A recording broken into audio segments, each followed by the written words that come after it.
নমস্কার বন্ধুরা, আমি আলপনা সিম্পলের টেস্টিতে আপনাদের সবাইকে স্বাগত।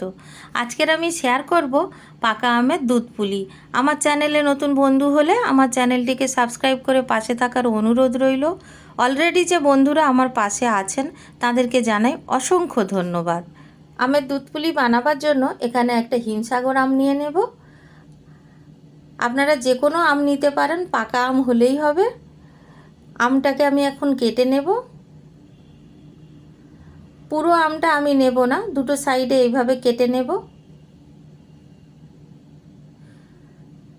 আমটা কেটে নেবার পরে একটা মিক্সার জার নিয়ে নেব, আর মিক্সার জারের মধ্যে চামচ দিয়ে এইভাবে আমগুলো বের করে নেব।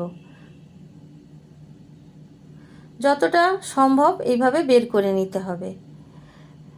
এখন আমি ব্লেন্ড করে নেব আমটাকে, আর ব্লেন্ড করার পরে কেমন দেখতে হয়েছে দেখুন। আমি চামচ দিয়ে আপনাদের দেখিয়ে দিচ্ছি, এইরকম দেখতে হবে। এদিকে আমি গ্যাস জ্বালিয়ে কড়াই বসিয়ে দিয়েছি, আর কড়াইয়ের মধ্যে আমি দিয়ে দেব আমের পাল্প।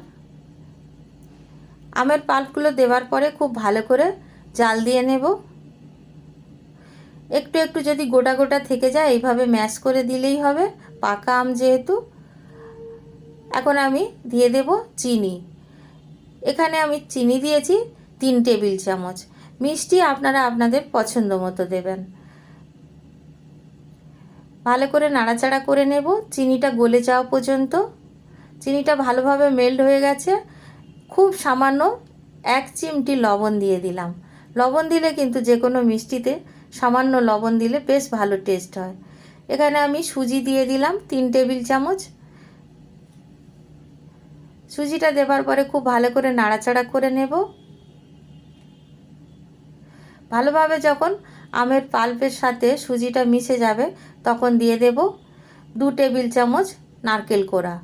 নারকেল কোড়াটা দেবার পরে আবারও নাড়াচাড়া করে নেব।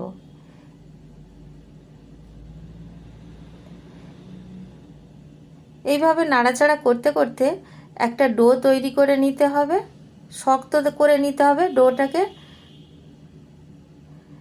দেখুন এখন কতটা ঘন হয়ে গেছে।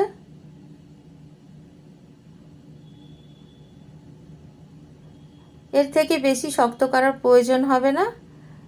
একটু নাড়াচাড়া করে এখন আমি তুলে নেব। একটি প্লেটের মধ্যে তুলে ঠান্ডা হতে দেব।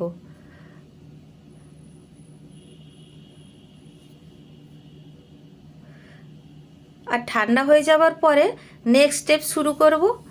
এখন ঠান্ডা হয়ে গেছে, এখন হাতের মধ্যে একটু ঘি লাগিয়ে নেব। নিয়ে এইভাবে অল্প অল্প করে নিয়ে এক একটা পুলি রেডি করে নেব। আপনারা চাইলে বড় বড় সাইজের করতে পারেন, আমি এখানে একটু ছোট সাইজের বানাচ্ছি। একটা রেডি করে নিলাম, আরও একটা রেডি করে আপনাদের দেখাচ্ছি।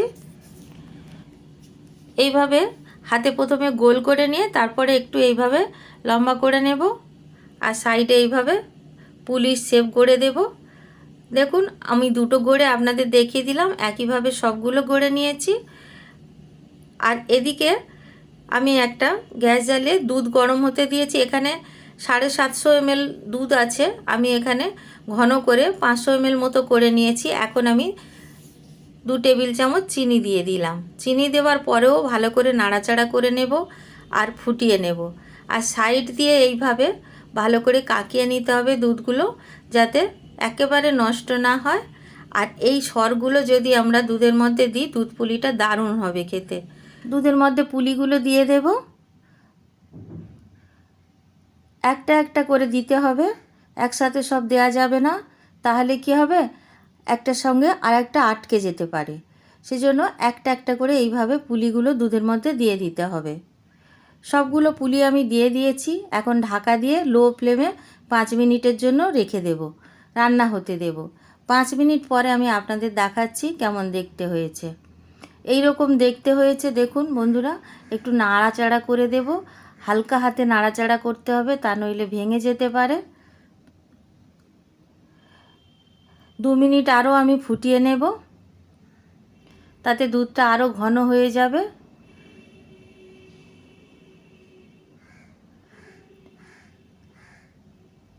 এখন আমাদের দুধ পুলি অলমোস্ট ডান। এর থেকে বেশি ঘন আমি করব না, কেন কি পরে বসে যাবে ঠান্ডা হয়ে গেলে। এখন আমি নামিয়ে নিয়ে একটি পাত্রে সার্ভ করে দেব। পুলি পিঠা আপনারা গরম গরমও খেতে পারেন, ঠান্ডাও খেতে পারেন, দু রকমই কিন্তু খেতে ভালো লাগে। বিশেষ করে আমের পুলি পিঠা যেমনই খাবেন ভালো লাগবে। আর আমি একটা কেটে আপনাদের দেখালাম কতটা নরম, হাত দিয়েও দেখাচ্ছি দেখুন, একদম মুখে দিলে গলে যাবে। বাড়িতে বানাবেন, কেমন লাগলো কমেন্ট করে জানাবেন। রেসিপি যদি ভালো লাগে লাইক করবেন, শেয়ার করবেন, নতুন বন্ধু হলে সাবস্ক্রাইব করতে ভুলবেন না যেন। আজকের এই পর্যন্ত, দেখা হবে পরের ভিডিও নতুন কোনো রেসিপির সঙ্গে। সুস্থ থাকবেন, ধন্যবাদ, নমস্কার।